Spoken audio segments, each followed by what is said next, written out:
माकपचे आमदार विनोद निकोले आपल्या सोबतच आपण बातचीत करणार आहोत। सर, काल शपथ घेतली आहे, काय भावना आहेत?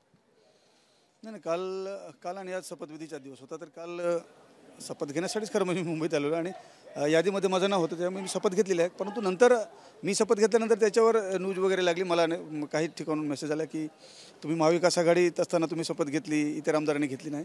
तर थोडंसं कम्युनिकेशनमध्ये आमचा गॅप झालेला आहे। म्हणजे मला नंतर तो मेसेज मिळाला, तोपर्यंत माझा शपथ झालेला होती।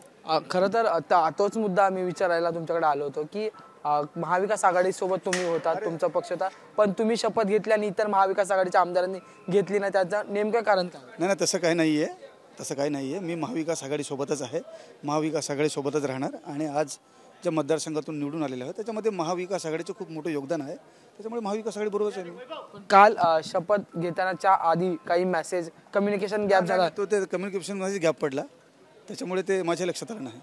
आणखी एक मुद्दा आहे सर की महाराष्ट्र एकीकरण समिती आणि त्याच्यानंतर मराठी असंघ जे साहित्याचा कार्यक्रम बेळगावात पार पडतोय, पण त्याला आता मराठी बांधवांना जाण्यास बंदी जे बेळगावमध्ये घालण्यात आले, याकडे तुम्ही कसं बघता? याच्यावर मी फारसा बोलणार नाही।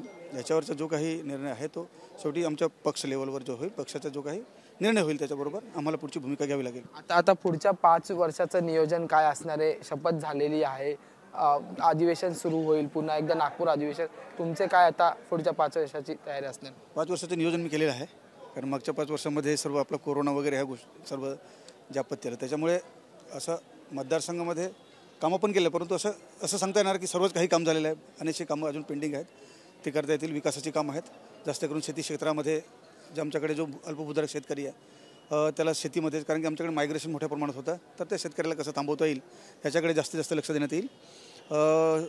शिक्षण सेक्टर आहे, हेल्थ सेक्टर आहे, याकडे जास्त लक्ष देण्याचा मी प्रयत्न करणार आहे येणाऱ्या 5 वर्षात।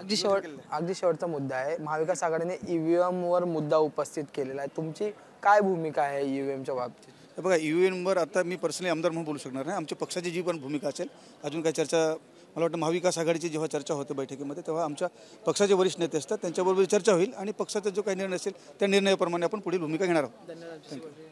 हे होते आमदार विनोद निकोले। त्यांनी म्हटले की पक्षाची जी भूमिका असेल तीच आमची भूमिका असेल आणि मी महाविकास आघाडीसोबत आहे, त्यामुळे आता पक्ष काय भूमिका घेतो हे पाहणं औत्सुक्याचं ठरणार आहे। पुढे जर्नलिस्ट अरविंद वारगे सह मी अजय माने, एबीपी माझा, मुंबई। एबीपी माझा, उघडा डोळे बघा नीट।